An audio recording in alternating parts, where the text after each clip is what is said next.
মাশরাফি বিন মুর্তজা যখন আমার দপ্তরে আসলো, আসার পরে ওকে আমি ওর কথাগুলো শুনলাম, তখন আমি নিজেই বললাম যে আমি গোপালগঞ্জ যাব। তখন বলেছে স্যার আপনি আসবেন। আমি কিন্তু এক কথায় রাজি হয়ে গেছি, কারণ আমি জানি এখানে যারা আছেন সবচেয়ে বয়োজ্যেষ্ঠ আমি, আমার বয়স অনেক।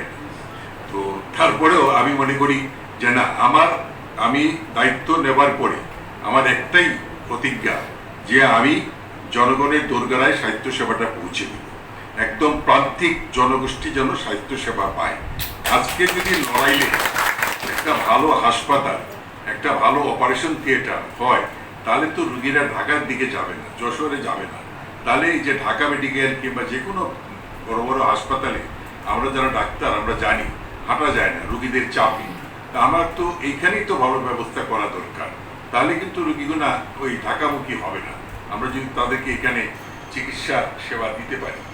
তো আমি সবকিছু শুনলাম, দুইটা সুন্দর হাসপাতাল আমার কাছে, আমি দেখলাম একটা লোহাগড়া আর একটা এখানে।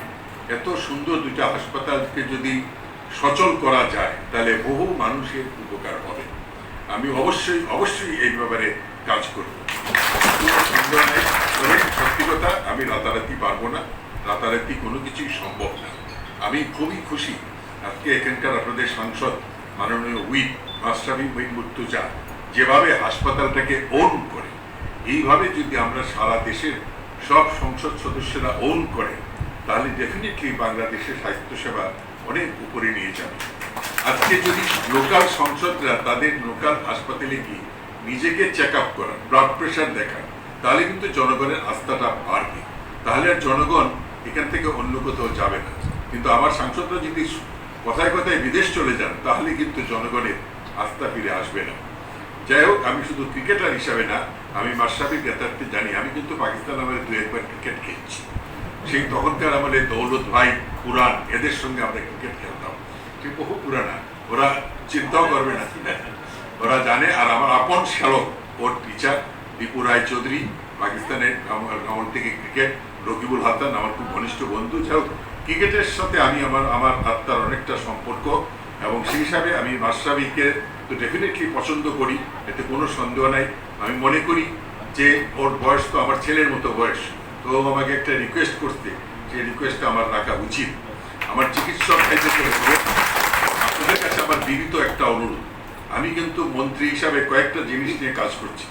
চিকিৎসকদের সুরক্ষা দেওয়ার দায়িত্ব কিন্তু আমার, আপনারা নিঃসন্দেহে নিজভাবে কাজ করবেন। আপনাদেরও যেরকম সুরক্ষা দিব, রুগীদের সুরক্ষা দেওয়ার দায়িত্ব কিন্তু আমার। আমাকে রুগীদের দেখতে হবে।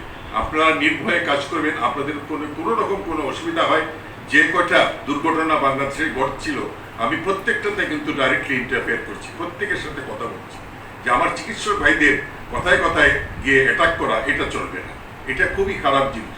ভুল চিকিৎসা বলার অধিকার কারো নাই, ভুল চিকিৎসা বলার অধিকার আমার। ভুল চিকিৎসা বলতে পারে বাংলাদেশ মেডিকেল ডেন্টাল কাউন্সিল। সুতরাং ভুল চিকিৎসার অজুহাতে চিকিৎসকদের উপরে আঘাত করা, এটা আমি কোনোভাবেই মেনে নিব না, এতে কোনো সন্দেহ নেই। আবার আমি রুগীদেরও যাতে চিকিৎসা কোনো অবহেলা না হয়, রুগীরা যেন চিকিৎসা পায়, সেই ব্যাপারেও আমি সজাগ থাকবো। প্রধানমন্ত্রী আমাকে যে বিশ্বাস নিয়ে, আমি কিন্তু একজন নেতাও না, আমি কিন্তু ইলেকশনও করিনি, কিছুই না। হঠাৎ করে আমি টেলিভিশনে বসে নাটক দেখছিলাম, এক টেলিফোনে দেখলাম যে আমি মন্ত্রী হয়ে গেলাম। যে সুতরাং আমার জীবনটা একদম ভরিয়ে দিয়েছে। আমি চেষ্টা করব আমার জীবন দিয়ে যে মাননীয় প্রধানমন্ত্রীর বিশ্বাসটাকে ধরে রাখতে, এবং ডাক্তার মন্ত্রী হিসাবে আমি এবং আমার সাথে ডক্টর রোকেয়া, এটা বোধহয় বাংলাদেশের প্রথম। এবং আমার মনে হয় আমরা যদি সাকসেস না হই, তাহলে ভবিষ্যতে আর কোনো ডাক্তার মন্ত্রী হবার আশা খুব কম আছে। সুতরাং আপনারা সবাই আমাকে সাহায্য করুন, আমার চিকিৎসক ভাই বোনেরা, আমার নার্সরা আছে এখানে, আপনারা সাহায্য করুন। স্থানীয় সংসদ, স্থানীয় জনগণ যে কোনো সময় আমাকে বলবেন, আমি চেষ্টা করব। আমি আর বেশি বলবো না, এই বলে আমি বক্তব্য শেষ করছি। আপনারা ভালো থাকেন, সুস্থ থাকেন। জয় বাংলা, জয় বঙ্গবন্ধু।